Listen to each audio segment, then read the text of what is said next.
I think every CEO, every leader has imposter syndrome, and that's fine. It's healthy. I think where you feel those moments of like, I have no idea what I'm doing, that's when you use your network. And networks and being connected to people who care and can see you from a different perspective is really, really important to keep you, in a good place as a leader. I think imposter syndrome is not something to weaken you. It's something to acknowledge, but then allow other people to hold you and tell you what they see as well.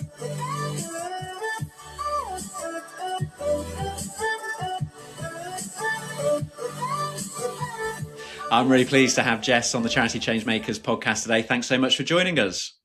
Oh, it's my pleasure to be here. Thanks, Adam. Yeah, that's great. Good. And I say this every time I record a podcast. I can never do justice to an introduction, so I always like to hand over that responsibility to the guests. So, Jess, if you can take a minute or so just to introduce who you are, what you do, and where you work. Thanks. I'm Jess Camburn. I'm the chief exec at an incredible organisation called Cerebra, and we work to support children and families across the UK with brain conditions. I live in Wales. It's very sunny today, which is lovely, unusual. And I'm a mum of 3 young girls as well, which is a big part of my job description too, to balance all of that. Yes, absolutely, and clearly some house renovations as well going on at the same time. So quite a lot to juggle by the looks of it. Eternal house renovations going on, it feels like. So apologies for the background, but I like to keep life busy. No, that's brilliant and good, and we love the opportunity to get to know our guests at the start of the podcast. So we asked the same sort of 3 quickfire questions to each of our guests. The first one being, and obviously before we get into all of the big stuff and travelling a bit through your career to date, what does a good weekend or a day off look like for you? I was thinking about this one. Being a mum of 3 young girls, the good weekend involves a lion, if at all possible, which is very rare. But so normally Saturdays I'm just being a taxi service, but I'm working on getting my ideal Sunday becoming a regular thing. So my ideal Sunday would be having a lion to about 8 o'clock. That's really luxury for me. And then I live in an incredible valley in Wales, so I like to go out with my dog up a hill. They call it a mountain. It's not really a mountain, but a hill. We go for a run, and then we come back and we do something with the girls called special Sunday breakfasts. And we normally have pancakes and chill out and enjoy time together. And then going off together and doing something like going to the beach or going swimming or whatever the weather is like. So time for myself to relax and recuperate, and then time with the family is my ideal weekend. Yeah, absolutely. And when you live in the type of area that you do, like the opportunity to get outside, and it sounds like that's a really important part of that relaxation for you and the whole family. Absolutely. Being outside, especially when you spend so much of your day in the week at a screen. I love any opportunity to be outside in nature, whatever the weather. Yeah, absolutely. And what's something small that brings you just a disproportionate amount of joy? I love all sorts of creepy crawlies and bugs. And it's something my mother gave me. She was a biologist and would always instill in me whenever we went out in the garden to look at the beetles or look at the spiders and be fascinated by that. So if I'm out in nature and I see a spider web that's covered in dew, I love that sort of thing. It gives me a real thrill. No, that's brilliant. Good. And it's the continuation theme of outdoors and nature, which is lovely as well. So no, that's great. Yeah. And I love this question. What's one thing that people always assume about your job that just isn't true? This question hard, Adam. I think I don't know what people assume about my job, and I was trying to ask a few people, what do you assume about my job? And they didn't give me anything particularly clear. Yeah. But I think the thing that probably makes me a little bit, in my earlier career, a bit more nervous was that when you're in a CEO role, people assume that you're the expert, or I thought people assumed that you're the expert, and you really never are the expert. You have the experts in your team, and you're the coordinator of the experts, but you're never really the expert in the area of work that you're leading, I don't think. So I think that's probably the thing I would say is it's okay not to be the expert. Actually, your job is not to be the expert. Your job is to support the experts that are in your team. Yes, yeah, absolutely. And I suspect a bit of that might come out in the conversation that we have from later in the podcast. So that's great. Thank you for answering those. It's great to get to know you a little bit better. And I've said this before on the podcast. I love these types of podcasts where apart from a quick sort of 10-minute conversation probably 5 months ago, we don't really know each other. So it's going to be really interesting to see where we go in the conversation, but also to unpick a little bit about your journey to the role that you're in. now in the organisation that you're working for. And again, this always feels like a big question, or yeah, I guess probably potentially a lot to unpack. But how did that first opportunity in the charity sector? How did you find yourself working in the charity sector? How did it start for you? Wow. I always wanted to work, I think, in international development from when I was young. My mum did VSO, and I used to look as a kid at her pictures. She worked in Zambia and was just fascinated by what she did. And I was incredibly lucky. I studied anthropology at university, and VSO launched a new program called Youth for Development. And the ethos of that was that you took a year out mid-university, and you went to train with local NGOs, so NGOs that are working, not international NGOs, but NGOs from a country that are working, and you went to train with them. So I went to Uganda and worked for an incredible little NGO that was supporting indigenous people in the rainforest who were being very badly discriminated against. And I just learned so much from it, and it set off that ethos of, again, never being the expert, but thinking about what your role can do. So that was my very first opportunity. And then after finishing university, I went into community development in Swansea, working in the Swansea local authority. So those are my first two roles.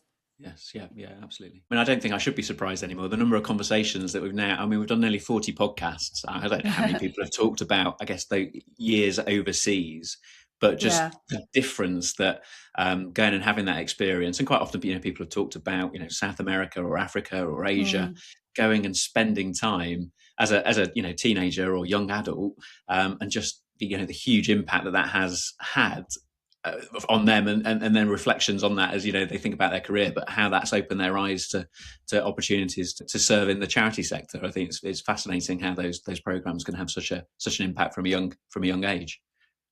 Yeah, and I think there are good and bad examples of them. And I think the VSO program was quite unique in that it instills humility from the outset. I think there are a lot of programs where, looking back, can be quite troubling in terms of sending young people out with very little qualifications to do jobs which local people are very qualified to do themselves. And what the VSO program was, was excellent at, was saying you are not an expert, you are a trainee, and you're going to be trained by the people who run the organisation. And I think that humility is really important, and it's a question I've struggled with a lot. I have had my initial career was in international development and humanitarian work, and I think working out what's an appropriate ethical role for someone from the UK when you're working overseas has been a constant point of reflection and thought as my career's developed, and getting it right. I think it's we still have many faults in the international development world. We still got lots of questions to ask ourselves. And I think the shift is becoming more and more powerful in terms of shift to local leadership and really listening, but we haven't completed that process yet. Yeah. And I guess that ties in a little bit, a lot of these international development organisations 20, 30 years ago, offered these kind of gap year programs, didn't they? And you don't see quite so many of those now. And I guess there's less of that sending ethos, but like you say, working on the ground with local partners and supporting development in that way as well. Yeah, I mean, I think it's always great for the people going, but I think you have to ask what's the cost and how is that experience for the people receiving all of us, and I think when you can get that equitable partnership, and where you can find roles that complement each other and really support each other, and recognizing that the value goes both ways, that's when you got that sweet spot, I think. Yes, yeah, absolutely. So yeah, like I say, I've just found it fascinating that the impact that that overseas experience can have, though, and then reflecting on the number of conversations that are then had with people that are then dedicated 10, 15, 20, 30 years in some cases to the charity sector from that one experience. So from there, finish university, then a role in Swansea, you say? Yeah, it was quite a random role. I think people were quite surprised that I took it. So because I did a Scottish degree, which is a 4-year degree, and I took a year out to do the VSO in between. So I've been sort of 5 years training and learning, and I thought I need to get a job as soon as I finish. I have to have a job. And VSO did this thing where they sent out sort of job opportunities from across the country, and they sent one which had a job in Swansea. But it was policy work, it was about environmental policy, and I thought, that's not really me. But then underneath it had a little job called Community Parks Development. And I thought, well, that looks interesting. I love being outdoors, as you know, and it's a development role, working with communities, and that's sort of what I trained in. So I applied, and I think when I turned up for the interview, they were quite surprised because everyone else in the interview was from Swansea, and I come down from Edinburgh, and most of them, were working in the parks already. But it was a brilliant job. I loved it. There was a lot of space for creativity. We were working to get children and local communities much more actively involved in managing the parks that are across Swansea. We worked with the beaches as well, so it was just beautiful. We got surfing programs going with young people who hadn't experienced surfing before. I was running Tai Chi classes in the parks, but it was just, it was great fun and a brilliant first job for me. Yeah, and those types of jobs, where it's sort of like, I guess, a role your sleeves up, really hands on, throwing you into a whole bunch of different experiences, and trying to draw, like I say, lots of different communities and people together. Really exciting starter roles in that sense, and gives quite a breadth to growing your experience as well. So what came next? What came next? I decided to do a master's at Swansea in development management with health, and then I saw a role with Save the Children UK, which is working on getting young people who are, it was called the Turn the Rights program, so young people who are kind of on the outskirts, not very included in mainstream society, to help them to access their rights more. And I was a mentor in that program, so I got that role. And that was fantastic. And I love working with young people in the care system who are leaving care, young people with disabilities, young carers who had very heavy caring roles. It was a fantastic experience, often challenging. Again, young people have really challenging circumstances, but a lot of creativity and energy. So I thrive on that. So I loved that.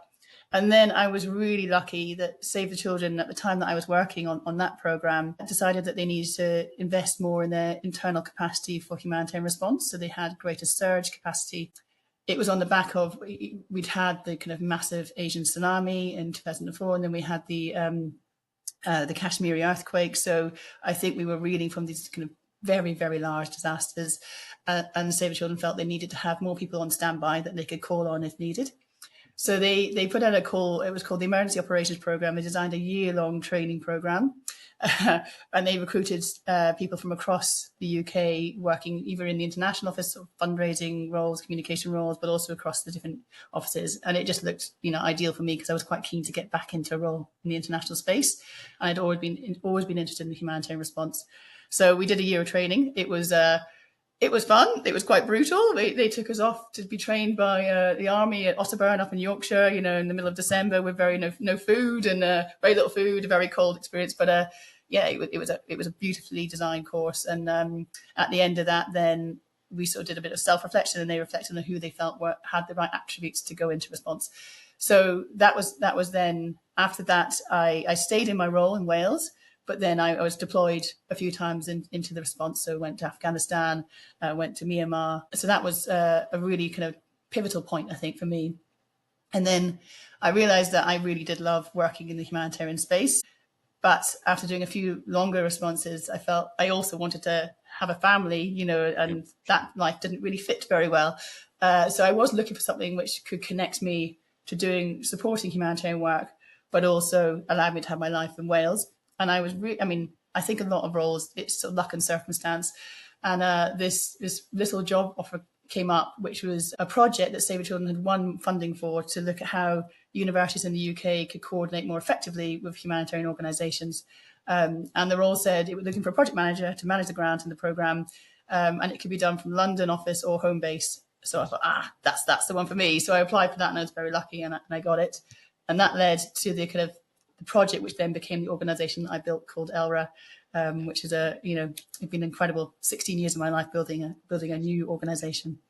Yeah, absolutely. And we're really interested, obviously, to hear more about Elrha and that journey, and what that what that looked like to like you say, to build something and spend so much time of 16 years or so building that. Blimey, I can't even begin to think about all the challenges and opportunities and hardships and exciting wins that you'll have gone through in that whole process. So what did that transition look like to begin with into forming something new? It was, looking back, it had a logic and an evolution. When you're in it, you're just trying to think of, how do I make this an impactful, successful grant program to start with, and how do I build staff that can have the right capabilities. So the first 2 years, it was really managing a project grant. We had $250,000 for 2 years to look at funding different projects that could give a sense of an effective role for UK universities working with humanitarian organisations.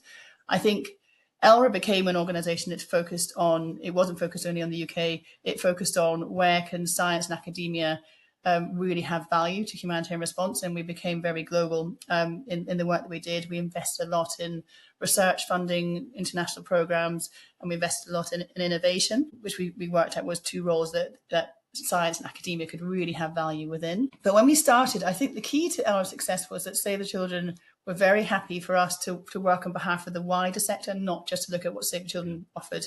So we put together a steering committee that was 50% humanitarian organisations and 50% academic organisations. And we had two co-chairs. So one chair was academic, one chair was humanitarian.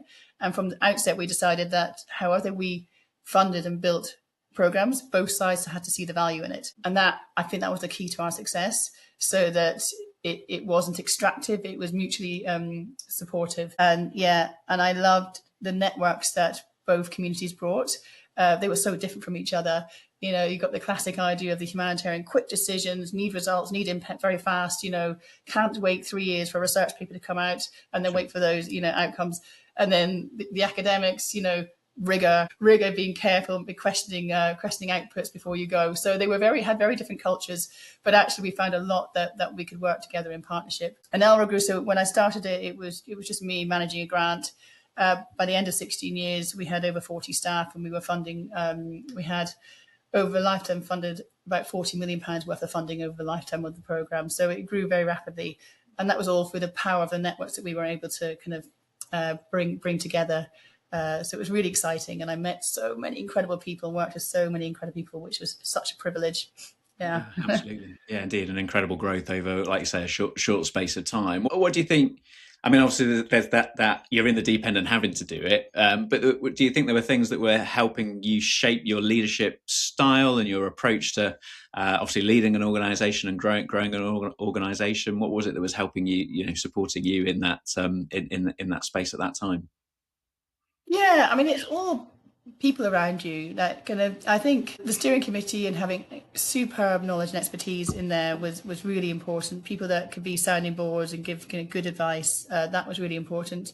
Save the Children was, at the time when we were building it, quite an entrepreneurial organisation. We were very keen to incubate initiatives. The head of the humanitarian department, Gareth Owen, you know, really was championing the work that I was doing and others were doing, you know, really was behind it. So that kind of having a high up support and champion, you know, someone championing what you're doing really helped. There were times as the organisation grew, we had a lot of fun, but there were moments where I obviously had 3 kids during those 16 years that I was building the organisation, and there were moments when you have to step out and you feel a bit scared that is it going to be all right, you know, when I'm out and someone else is leading it. And I think there've been a few really strong women who have given me the backup and the support to, you know, to say, no, you know, it's fine, we've got it.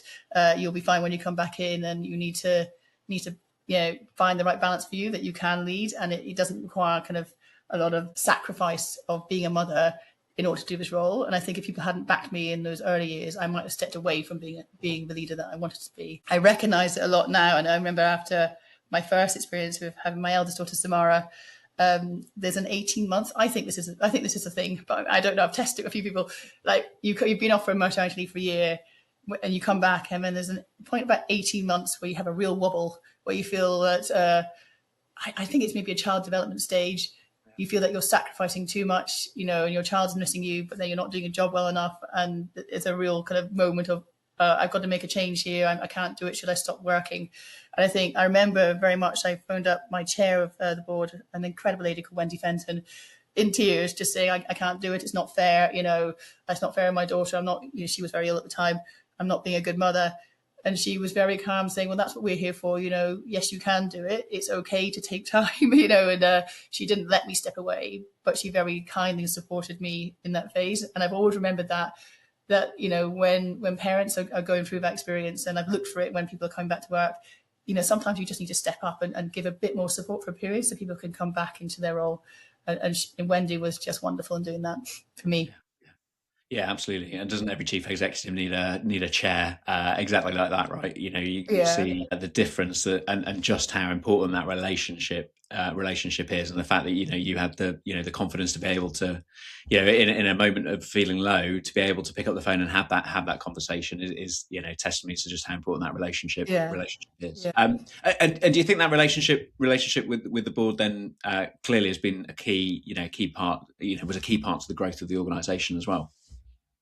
Yeah, I mean, I think having a really solid board is something that I think is often not valued enough. And I have always had brilliant boards. I've had such privilege in having brilliant boards, both in Elrha and now in Cerebra. And I think when you have a board that really is behind what you do, is prepared to challenge you, but it really has got your back, and it's with you. It's a joy. You feel very supported. And I've always had just brilliant people with expertise that they're willing to offer you, but you don't. I think boards, when they don't serve an organisation well, it's when they become a bit of a rubber stamp, where they just receive documents and they rubber stamp them through, and you don't get the value out of the board. It's not enjoyable for them, and it's not enjoyable for you, and you don't feel that support. So I'm really invested in putting time into working with a board of trustees to make sure that they have what they need to do their job well and they enjoy their role, but also then you get that back in terms of being supported and guided in the right way. It's really, really important. Yeah. And I don't mean to, scoot over 16 years in an organisation, but I can imagine that it's really hard to either make that decision to move on or to make that transition when you've built something and been so involved, and like you say, just seen something grow. What brought about that change for you? I always was. It's really hard to say this is the right moment. There's never the right moment, but I was always wary that an organisation can become, it can become affected by founder syndrome. Nothing can be done without the founder's decision making. They become too critical or pivotal to an organisation. I don't think I ever was that in Elrha, but I was aware that I could end up being a hamper when actually the organisation is ready to have a new leadership and bring in new skills and expertise. So that was one. So I think after I got to past 10 years, it was always in my mind thinking I got to find the right moment where I move on from Elrha. And then very sadly, so I lost my mum to breast cancer about 5 years before I left the organisation. And then the year before, my dad died very suddenly. So I took a month off, and I was just reflecting on I guess the balance of my life that I had sort of, again, a very busy family life. I had to travel a lot for my work. Work was intense, and we were dealing with a lot of challenges. And I had that moment, but it was a bit different from the earlier moment where I felt like I aren't able to do everything as well as I want to do. I want to be a good mum, and I want to be a present mum. I want to give my all to an organisation which is dealing with many challenges. And I felt that I had to make a choice that was right for me, but also for the organisation. So I took that decision and worked with my chair. We had a long sort of process of she knew, but then we took a while before we decided that we were going to announce and then recruit my successor. It was a very difficult decision, but it did feel definitely the right decision to make for me and for the organisation. And it's nice to leave when it's a positive time, as well. It's nice to leave in a good place rather than feel that you're leaving. Leaving where you're not particularly valued. And then I saw a role come up. So I was looking for a role, and I saw a role coming up with Cerebra in Wales. And it just really connected to me that I felt that, here's an organisation that's at a certain point in its evolution. 25 years now, so it was 23 years old when I joined it. Really brilliant programs, but so much more potential that it could grow. And it was really attractive to me as a challenge. So I was lucky that I went for it and was offered the role. Indeed, in that right time. But I think, like you say, when you from founding to growing, to have that emotional intelligence to think, well, I think that this is the right time and right for the organisation as well. Absolutely can be a challenge for people that have been involved from. Yeah, and it's hard because then obviously we didn't see all the funding cuts with international development aid coming as severely as we thought. So when you leave, I also felt this huge guilt. We obviously had all the kind of unfolding crisis with Gaza, with and now mega conflicts everywhere. So you do feel this huge guilt that you stepped out at probably the most challenging time the humanitarian community has ever faced, with the funding being just ripped out the system, huge job cuts coming, challenge of not being able to meet humanitarian need. So we didn't see that coming. I didn't know that was going to happen, but you do look back thinking, oh my goodness, and my poor successor's had to lead Elrha, and she's led it very well through that process. So you do feel a bit of residual guilt, but you can't see the future. But but I also think because a new leader came in, it would have been very hard for me to have. I would have carried a lot of. It would have cost me a lot to lead the organisation through that very difficult time. Yes. So, the right things happen sometimes for the right reasons. Yeah, indeed. Yeah, absolutely. Yeah, absolutely. Yeah, big believer in that. Yeah, right timings, and obviously for any organisation, there's always new seasons and new. The I'm a charity sector. Whether the sector, whether it's international youth organisations, there's always a challenge on the horizon. Sadly, isn't there? So yeah. So obviously made that move to Cerebra. Tell us a little bit about the charity, about the organisation, it'd be lovely to hear a bit more about what the charity does. Well, Cerebra is it's wonderful. I love it. It's such an incredible charity. So it's focused on supporting families with a child who has a brain condition. Now, that can be any neurological condition. So from Down syndrome, autism, through to cerebral palsy, through to very complex multiple or rare diseases or birth injuries. So the full spectrum. It's always had an ethos that it listens to the families and where they have challenges, and builds services and support that are based on what they need. So we have some quite unique programs. We have an expert sleep service where many neurological conditions affect how a child will sleep, and that if you don't get good sleep, as all parents know, it breaks you if you don't get a good night's sleep, and it also exhausts the potential of that child. So what our sleep team do is they have a very evidence-based approach to what works for particular conditions that we support. Most sleep advice is based on a very neurotypical child. It doesn't work for our community. So they very much support families to help them reestablish a good sleep pattern that works for them, that might look very different from what might work for you and me, but helps the family to get sleep. And then once you've got that foundation, life can just feel a little bit more easy. So that's one really, really critical piece of our work. We have a legal rights advisory team that help children and families access and advise them on how to access or fight for access for the rights of their child, whether that's for health and social service care or various grants that are available to them. So they deal with some very challenging cases and support families to really make sure that they get the services that they need.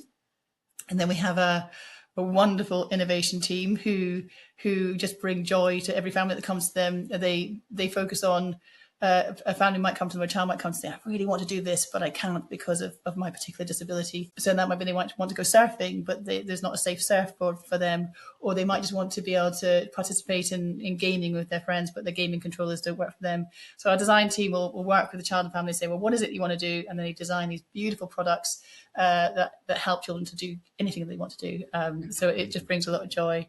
And then we fund a lot of research as well into kind of the legal landscape and where legal rights are being denied to our community, but also into particular conditions or interventions that will help our community as well. We produce a lot of research and information and advice. We've just launched a podcast, not a challenger to yours, a very different objective, but it's wonderful for our community, kind of really helping them connect with each other and share experiences about the challenges of bringing up, the challenges and the joys of bringing up children with neurological conditions. So it's a very busy, broad range of work that we have. We also have a library that lends out toys and books to communities that we know what we have. We work across the UK. What we have is really valued and high demand. But what's been fascinating for me is that the organisation, we're quite a small organisation. We had a head office in Wales, but we have staff across the UK. The demand is there, a huge demand for our community.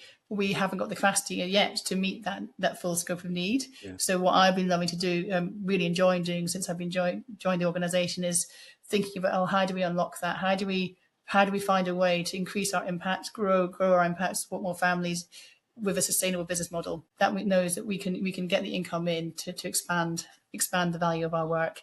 And that's been going really well. We're doing a lot of work with other people, with our team and with other experts to think about what's the business model that's going to work for these different services.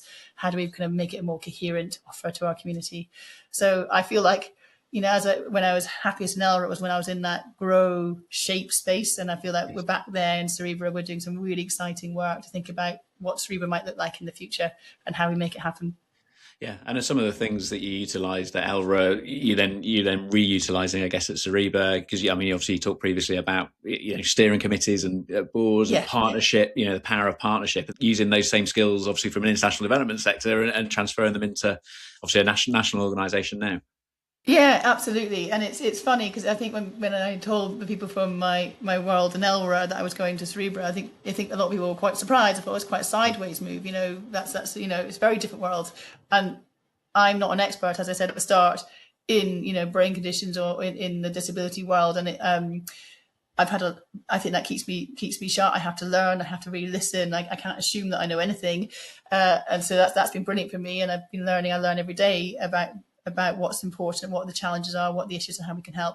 But the skills that Elrha required, not only in growing Elrha, but in also the project that we supported. So we did a lot of work supporting innovations to grow in the humanitarian space, thinking about what models, how do you develop a business model, how do you scale a proven concept into something bigger.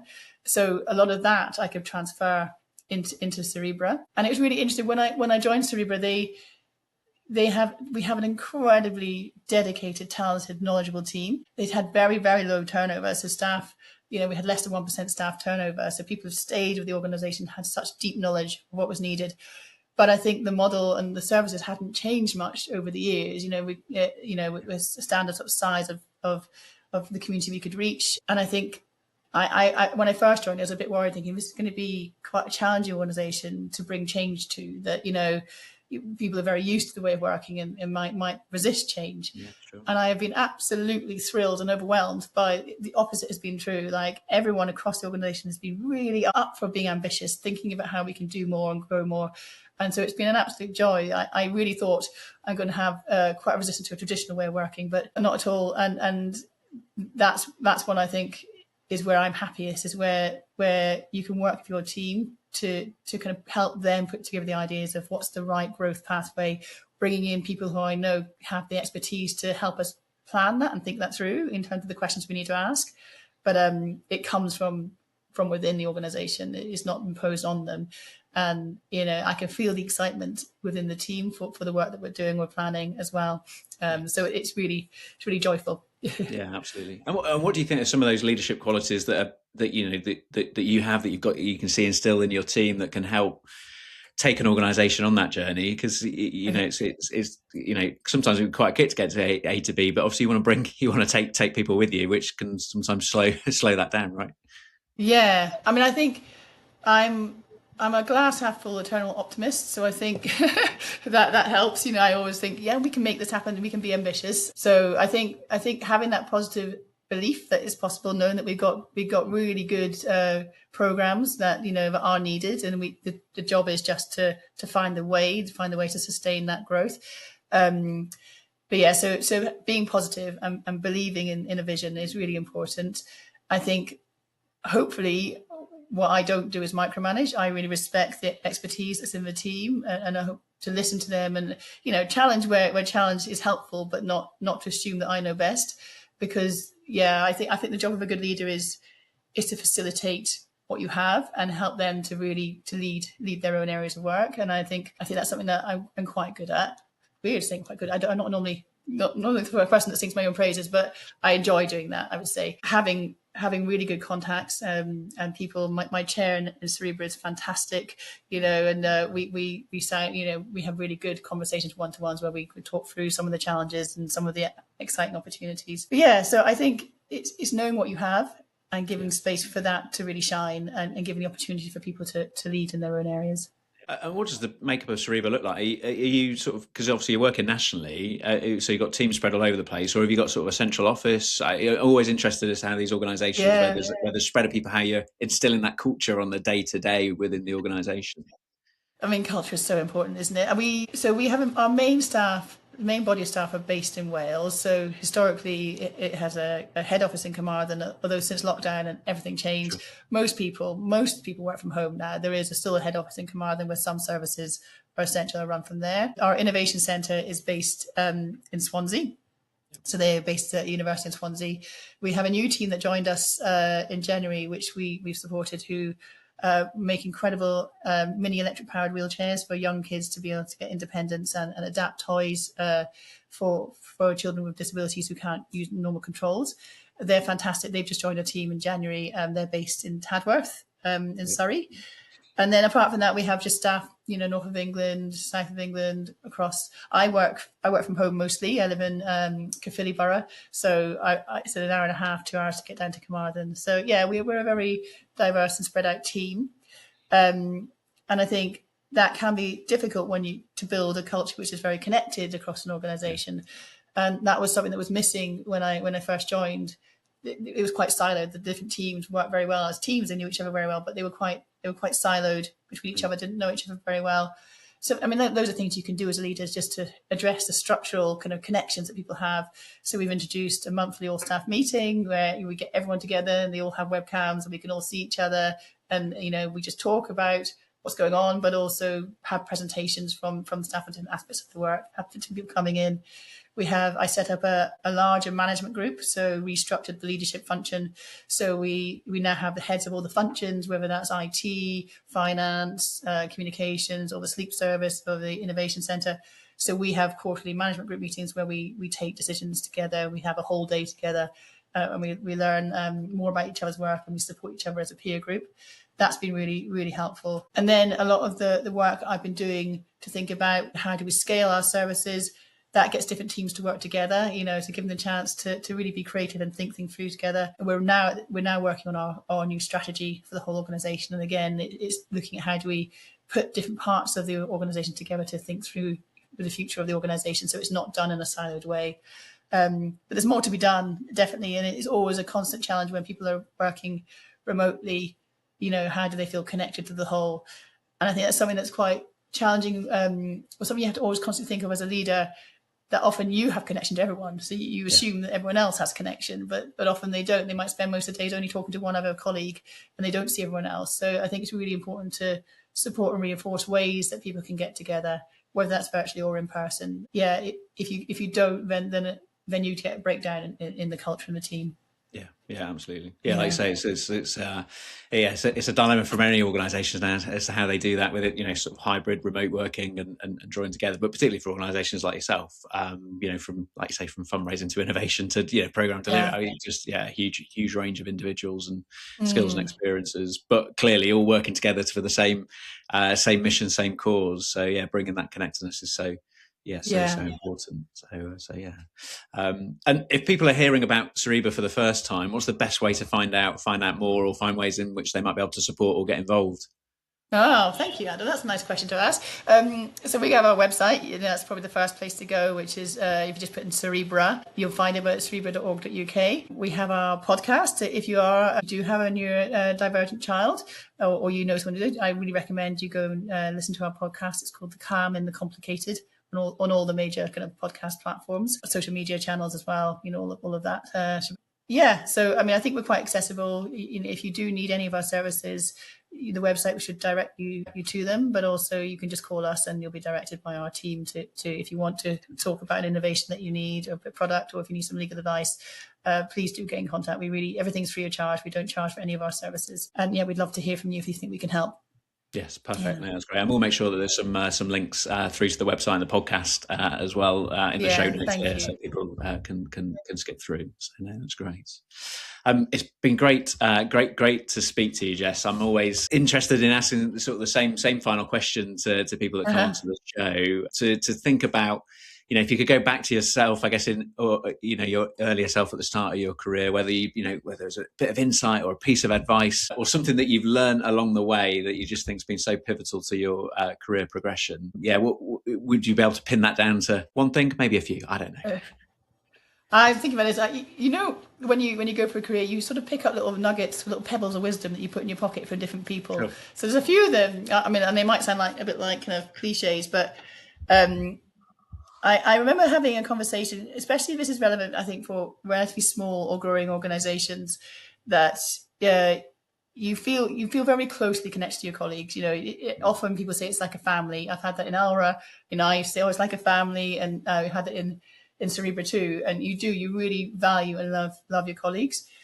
And I remember then my finance manager in Elrha said something to me. She said, it's really nice ethos, but actually it troubles me that you're saying this. And I was like, oh, I've heard that. Why would it not be good to say it's like my family? And she told me, she said, well, you don't say goodbye to your family. You don't fire your family. Not that I was ever going to fire anybody, but it's difficult. You need to be okay that people move on. And if your family, then there's a lot of guilt about moving on, and that's not okay. And it was a real kind of light bulb moment, where you think, oh yeah, that's so true. So I avoid saying that now. It's like a family, but caring and having compassion for your colleagues is really important. Enjoying being together, and I think particularly for an organisation that there's such commitment from the team and staff, it's difficult. I think it's important that you value career development, but career development cannot always be within the organisation. And I think people feel that if someone moves on, that's a reflection on the organisation. And I'm really trying to do this in Cerebra, is actually, I want people to progress in their careers. I don't want people to stay for 10 years, 15 years. I want them to feel that, they can be the best, they can grow and develop, they can deliver brilliant work. But when they move on, that we should celebrate that they've moved on into a role where their career is developing, and that's great. And we should be very happy we've supported people to evolve in their role with us. But it also is an opportunity to bring in new blood and fresh blood, and that's healthy for an organisation. So I think that's a real challenge for many small organisations, that people feel they feel guilty if they leave, and that's really not healthy. People should love their work, but also develop themselves and prioritise both of that. So that would be one real nugget. Another one, and a lady who did Lyndall Stein, who did my maternity cover, my second daughter. She she said to me when we interviewed her, and it stuck with me. This is a bit of a cliche, but it still sticks with me. She goes, I asked her what's the best quality of a leader, and she said, a really good leader never takes credit when things go well, gives the credit away, but always takes accountability when things go wrong. And I think that's a really helpful thing, just to remind yourself. Don't stand in the limelight when your organisation is getting credit. Give it to the staff who've really built that credit, but be there and be solid and back your team when things are difficult, and don't point the finger at others and let them take the blame. And I think that's, it's a great way to think about leadership. You want people to get the credit when they work hard, but they definitely need to feel the support of leadership.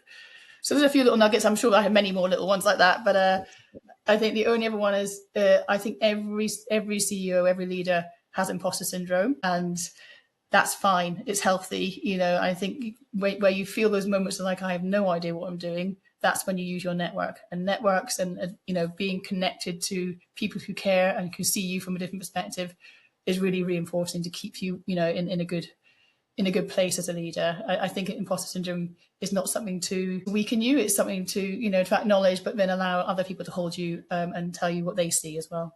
Yeah, indeed. And I guess that's been a bit of a theme of the conversation, really, isn't it? That power of peer-to-peer support, the power of partnership, of people being alongside that have helped support you through your career journey, and obviously the growth of the organisations that you've led and been involved in. So no, that's brilliant, and really grateful for your insights, Jess. I've really enjoyed the conversation. Oh, thank you. I really enjoyed it too. I do apologise. I don't normally sound this husky, but I've had a horrible UK cold. But thank you. I'm glad it held out for the hour. Yes, absolutely. Held out to the end. So no, that's absolutely brilliant. And like I say, we'll make sure that you're tagged, and all the right links are in the show notes. And if people want to reach out, that they know the route that they're able to do it. And look forward to seeing how things continue to develop and grow at Cerebra. Thank you so much. Thank you. If you've enjoyed the podcast, please do subscribe and share it with somebody else in the sector. If hearing about the career journey in this episode has inspired you, I've put together a bunch of practical resources to help you land your next ideal role in the charity sector, including support on how to put together a CV and cover letter that will really work for you. You can join for free at the Charity Careers Network, a growing community full of advice, tools and honest conversations about charity careers. Both the podcast and the network are proudly powered by Charisma Charity Recruitment. Thanks so much for listening, and I'll see you next time.